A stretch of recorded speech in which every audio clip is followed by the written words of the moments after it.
What do giant squirrels have to do with Norse mythology? Our last look at Thor: Love and Thunder before the film's release contains some small details that may point towards the answer. At the dawn of July, the studio dropped a final trailer, just in case anyone forgot that Thor is slated to do glorious battle with a former Batman. Yes, that means Christian Bale, 1 week later on July 8th. The blockbuster, which also stars Tessa Thompson and Natalie Portman, has released trailer after trailer over the past few months, with the same level of consistency as an art house film desperately afraid of underexposure. That's okay though, because it looks great, and no one minds seeing more of Portman's ripped biceps. Rather contentiously, both Avengers: Infinity War and particularly Avengers: Endgame opted to drag Thor through every possible pain he could experience.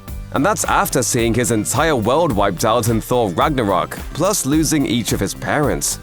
Most of his remaining people were slain by Thanos pre-snap.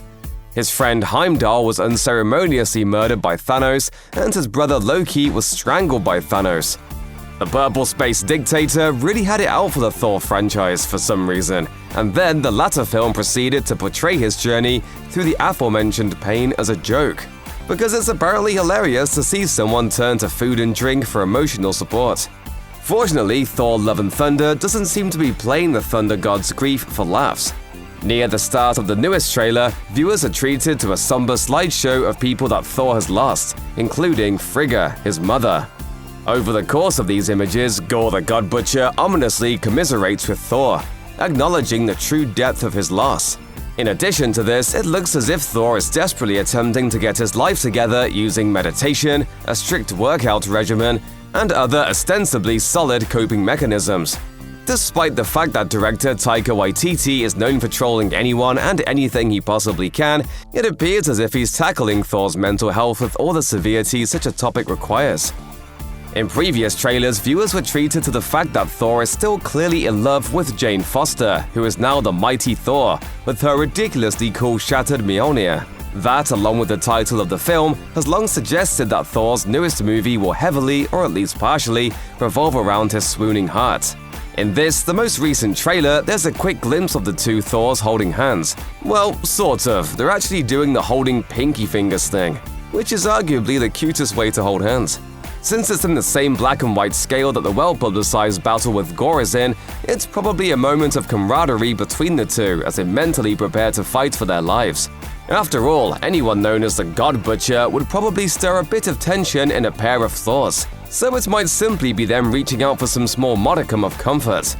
With that dark thought in mind, it's still an incredibly tender, loving gesture that's rarely seen in cinema, let alone being utilized by shredded Norse deities. It's just really touching.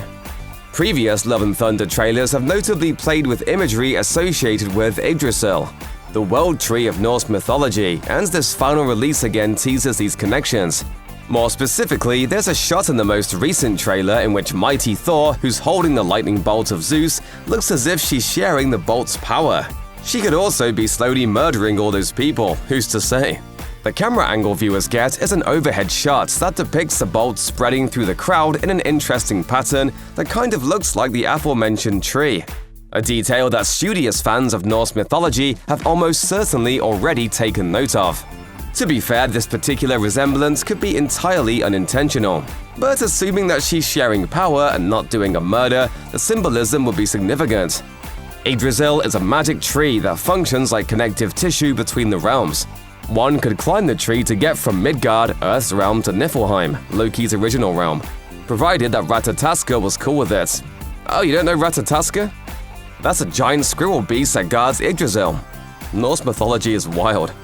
Aside from the squirrely tangent, using world tree symbology as a visual unifier is, well, it's not a deep cut, but it's incredibly interesting.